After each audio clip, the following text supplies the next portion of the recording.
ஆலயா cotton trending வேட்டிகள் ஷர்ட்டுகள். தமிழக வெற்றி கழகத்தோடு கூட்டணி வைப்பதற்கு தங்களுடைய விருப்பத்தை வெளியிட்டிருக்கின்றார்கள் என்பதாகவே அரசியல் களத்தில் பார்க்கப்படுகின்றது. தாவேகாவினுடைய வெற்றி பல்வேறு கட்சிகளுக்குள்ளாக குழப்பங்களை ஏற்படுத்தி இருக்கின்றது. பல்வேறு கட்சியினுடைய மூத்த நிர்வாகிகளும் தங்கள் கட்சியிலே சீரமைப்பை மேற்கொள்ள வேண்டும் என்று போர்க்கொடி தூக்கி இருக்கின்றார்கள் என்பதையும் பார்த்து வருகின்றோம். தாவேகா ஒட்டுமொத்தமாக தமிழ்நாட்டு அரசியல் களத்திலே ஒரு மிகப்பெரிய மாற்றத்தை கொண்டு வந்திருக்கின்றது. தமிழக வெற்றி கழகம் 100க்கும் மேற்பட்ட இடங்களை வெல்லும் என்று யாரும் எதிர்பார்க்கவில்லை. சில கருத்து கணிப்பு நிறுவனங்கள் கருத்துக்களாக அவற்றை குறிப்பிட்ட பொழுது அந்த கருத்து கணிப்பு நிறுவனங்களை நோக்கிதான் கேள்வி எழுப்பப்பட்டது. எப்படி விஜய் 100 இடங்களை தொடுவார் என்று இவர்கள் எல்லாம் பட்டியல் போட்டார்கள் என்றெல்லாம் சொல்லி பல்வேறு விமர்சனங்கள் அந்த நிறுவனங்கள் மீது முன்வைக்கப்பட்டன.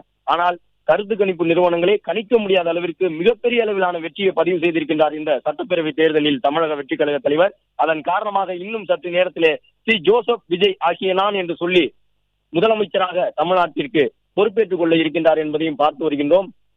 திரைத்துறையை சார்ந்தவர்கள் மட்டுமல்லாமல் தமிழக வெற்றி கழகத்தின் சார்பில் வெற்றி பெற்றிருக்கக்கூடிய சட்டப்பேரவை உறுப்பினர்களுடைய குடும்பத்தவர்கள் என்று பலரும் காத்திருக்கின்றார்கள். விஜய் முதலமைச்சராக பொறுப்பேற்றுக் கொள்வதற்கான அந்த தருணத்தை எதிர்பார்த்து ஏராளமானவர்கள் காத்திருப்பதை பார்க்க முடிகின்றது. அடையாறு மேம்பால பகுதியை தற்போது தமிழக வெற்றி கழகத்தினுடைய தலைவர் விஜய் கடந்திருக்கின்றார். இன்னும் சற்று நேரத்திலே நேரு உள் விளையாட்டு அரங்கத்தை அவர் சென்றடைய இருக்கின்றார். சாந்தோம் உள்ளிட்ட இடங்களில் எல்லாம் ஏராளமான வரவேற்பு ஏற்பாடுகள் செய்யப்பட்டிருக்கின்றன என்பதையும் பார்த்து வருகின்றோம். தமிழக வெற்றி கழக தலைவர் விஜய் பதவியேற்க உள்ள நிலையிலே விஜயினுடைய தாய் சோபா சந்திரசேகர் அரங்கத்திற்கு வருகை தந்திருக்கின்றார் என்பதை பார்க்கின்றோம். விஜயினுடைய குடும்பத்தினர், அதாவது அவருடைய தந்தை, தாய் உள்ளிட்டவர்கள் விஜய் தமிழ்நாட்டினுடைய முதலமைச்சராக வர வேண்டும் என்று நீண்ட நாட்களாக தங்களுடைய விருப்பத்தை வெளிப்படுத்தி வந்தார்கள். விஜயினுடைய தந்தை சந்திரசேகரை பொறுத்தவரை நல்ல அரசியல் ஆர்வம் கொண்டவர். அவரும் விஜயினுடைய ஆரம்ப காலம் முதல் அவரை திரைத்துறைக்கு கொண்டு வந்தது முதல் விஜயினுடைய வளர்ச்சிக்கு பின்புலமாக இருந்தவர் விஜயினுடைய தந்தை சந்திரசேகர். அவரும் மன நிறைவோடு மகிழ்ச்சியோடு தற்பொழுது நேரு உள் விளையாட்டு அரங்கத்திற்கு வந்திருக்கக்கூடிய அந்த காட்சிகளை காணுகின்றோம். மற்றொரு பக்கம் அமைச்சராக பொறுப்பேற்க போகின்ற செங்கோட்டையன் டிஜிபி அலுவலகம் வந்தடைந்திருக்கின்றார் என்பதை பார்க்கின்றோம்.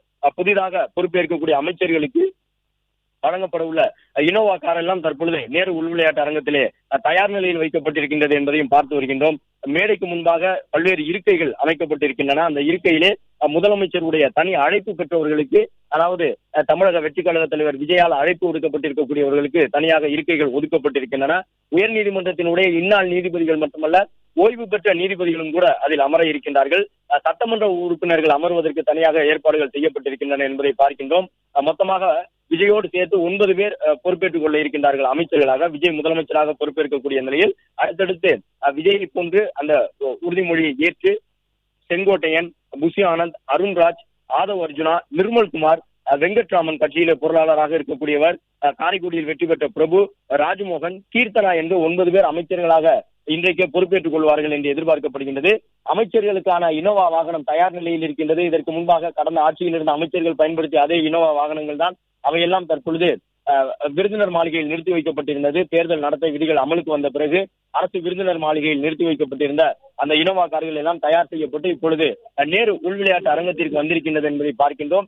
நேரு உள் விளையாட்டு அரங்கத்திற்கு வந்திருக்கக்கூடிய இனோவா கார்கள் எல்லாம் அமைச்சர்களுக்கு வழங்கப்பட இருக்கின்றன. கிட்டத்தட்ட 10க்கும் மேற்பட்ட இனோவா வாகனங்கள் வந்திருக்கின்றன என்பதையும் பார்த்து வருகின்றோம். விஜயனுடைய தாய் தந்தை ஆர்வத்தோடு வந்திருக்கின்றார்கள். சந்திரசேகர் மற்றும் சோபா ஆகியோர் ஆர்வத்தோடு அமர்ந்திருக்கக்கூடிய அந்த காட்சிகளை காண முடிகின்றது.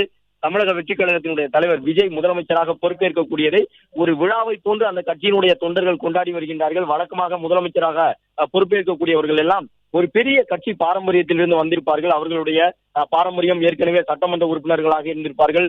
ஏற்கனவே அவர்களுடைய குடும்பத்தை சார்ந்தவர்கள் அரசியலிலே மிகப்பெரிய பொறுப்புகளிலே இருந்திருப்பார்கள். எனவே அவர்களுக்கு முதலமைச்சர் பொறுப்பு என்பது ஒரு இயல்பான பொறுப்பாகவே அவர்கள் பார்ப்பார்கள். ஒரு தேர்தல் வெற்றிக்கு பிறகு கிடைக்கக்கூடிய பொறுப்பாகத்தான் பார்ப்பார்கள். ஆனால் விஜய்க்கு இந்த பொறுப்பு கிடைப்பதற்கு முன்பாக அவர் நீண்ட காலம் 30 ஆண்டுகளுக்கு மேலாக தமிழ் திரைப்படங்களில் நடித்த ஒரு முன்னணி திரைப்பட நடிகராக இருந்தார். தேர்தல் அரசியலுக்கு வந்த பிறகு, கட்சியை அறிவித்த பிறகு அவரை நோக்கி பல்வேறு விமர்சனங்கள், அதிலும் குறிப்பாக எந்த ஒரு அரசியல் கட்சியினுடைய தலைவரும் தன்னுடைய வாழ்வில் எதிர்கொள்ளாத துயரங்களை தன்னுடைய தேர்தல் பரப்புரையின் பொழுது விஜய் எதிர்கொண்டிருந்தார். அதில் இருந்து எப்படி விஜய் மீண்டு வருவார் என்பதுதான் ஒரு மிகப்பெரிய கேள்வியாக இருந்தது. ஒரு குறிப்பிட்ட சம்பவம் நடந்தவுடன் விஜயை நோக்கி பலரும் ஒரு கருத்துக்களை முன்வைத்தார்கள். விஜயனுடைய அரசியல் வாழ்க்கையத்தோடு முடிந்துவிடும், விஜயனுடைய திரைப்பட வாழ்க்கையத்தோடு முடிந்துவிடும் என்றெல்லாம் கருத்துக்களை சொன்னார்கள்.